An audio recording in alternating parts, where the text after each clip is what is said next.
probably the most pivotal point when I realized how powerful community is and how much I love the people that surround me was, when my first brother Sean passed away. How old were you? I was 17, 17, 16, 17. And like, I was really struggling. Like, When he passed away? yeah, like wouldn't go out of the house, wouldn't, I was in my room, dark. Was he the oldest brother, the youngest brother? He Where was he? the brother who was just above me, Right. so 3 years older than You me. were So close to him. he was really close, and I remember it so clearly that I couldn't get out of the house. I didn't want to leave. I didn't want to see anyone. I couldn't even, didn't even want to take the dog for a walk because I was so like, someone would say, I'm sorry, or this or that. And I couldn't deal with it. And I remember a whole bunch of mates just show up at my door. At once? At once. Wow. And they were all in their wetsuits, had their boards, and they're like, you're coming surfing. Yeah. And like, even get emotional about it now. But without them, who knows where I would have ended up. Yeah. Who knows? I could have been the fucking local pisshead. And so, and that keeps coming back to me. That's a theme. That's a thing that keeps but so like if I always feel like someone in my community needs me, all they got to do is call. Do you feel as though in some respects that event in your life has sort of gone full circle, and now what Mick's doing now is Mick's actually helping and or building bigger communities who all help each other, similar to that your little community when you're 17, come and sort of got you out of a funk, and sort of got you back into the water, where it's sort of can be pretty meditative when you're surfing, but get you into the right frame of mind. Do you feel as though it's like a full circle in some respects, or is it a pay forward? It's almost pay it forward. Yeah, pay it forward. Yeah. And because we have these events in our lives, and I reckon for a reason. Oh, for sure. I think, as I said, I don't know how my life would have shaped up. Like I sit here with you today and, we've talked about all these different things. There is no way when I was born in Penrith, that was my roadmap. Yeah. Yeah. And so, like, as I said, I'm extremely grateful for where I am but would community be one of the things you're most grateful for? 100%. Yeah. I think people together, people looking out for each other is so powerful, and, I know people get bogged down in, politics and all this kind of stuff, but I think just people in general, they just want to do good. And when you put a lot of people that want to do good together, extraordinary things happen. Yeah, that's amazing. It's funny, because when you look at all the modern marketing literature today, it talks about community for business. Build your community, whether you do it through TikTok or Instagram, whatever it is. But they talk about these things which are, it sounds like it's really brilliant, but it's actually quite basic and fundamental how the human being works. Mm-hmm. We work best, whether it's a community of 5 or 6 when you're 17 or thousands trying to help you out with the golf days and everything else you do for the Northern Rivers. Yeah, it's the same deal. I never really thought about it myself until now. You've sort of poked me in that regard. And communities, for me, is also really, really bloody important. But even in business, same. Right, it's exactly the same. Like if you, you're talking about people coming and having a beer.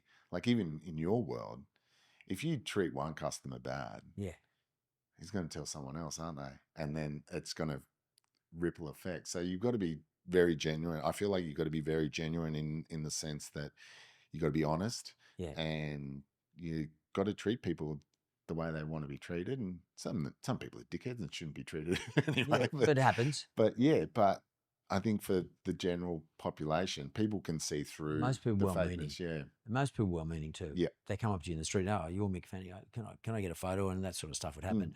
You got to do it, because most of them just want a photo. It's no big deal. No. I mean, like it's. Tell that to an 18-year-old kid. Yeah, true. So you mentioned your brother died, your youngest brother, or the one closest to you in age, but your other two brothers have passed away too. Hmm.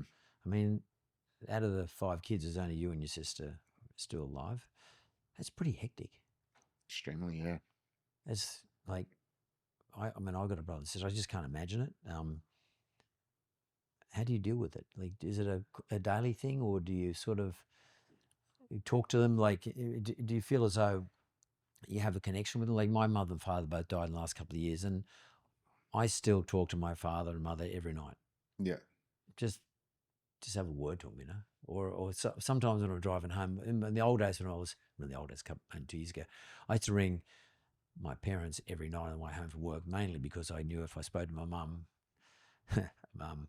you know, like I could say mum or home, so I didn't have to keep talking anymore. Hmm. But now I sometimes think to myself, I just wouldn't it be good to talk to mum or dad, Mm. and sometimes I just do that. I actually say, okay, fuck it, I'll just talk to them. Yeah.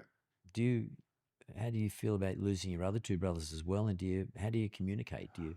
Yeah. Look, uh, I've always sort of been in this belief that the the energy stays within the universe, Yeah, I agree with that. and I feel like their spirit or their soul is still around, and especially like when I was meditating a lot, or focusing and getting really quiet, there were times where I felt they were with me, Mm. and they all have a different way they make me feel. Oh, And really? All three? yeah, and so I sort of know when one of them's here or there. But then, like as you said, you might be driving and you'll see something, you just have a memory Mm. pop up, and you get sucker punched with emotion, and you're like bawling down the highway. But I feel like, yeah, but then they've left legacies as well, in the sense that, family or friends, and you see these people, and a lot of people come up and they want to sort of express their emotions. Sometimes it's really hard, like, do you put on pity or do you put on that? For me, I just want to celebrate them. I want to celebrate, like, if my brother wasn't here, I wouldn't know you, or vice Yeah. versa. So you sort of just celebrate that. And there's so many incredible memories that I want to live with, and just want to, yeah, I guess, keep telling their story. And sorry, I think someone's trying to it's be manager. um, He's listening. yeah. You want to keep telling their story because like their story is important to be told Oh, for because sure. it's your story too. Yes, and a lot of people live through their memory as well. They see you and like, oh, remember that time? How funny was that? Yeah, yeah. And so yeah, I just try and celebrate who they are. It's very cerebral though, Mick. That's quite intellectual. That's sort of fairly deep. I mean, I'm glad you like that. I mean, because I know a lot of people get like that as we get older a lot. I wasn't like that at your age, but definitely as I got older, I think more like that.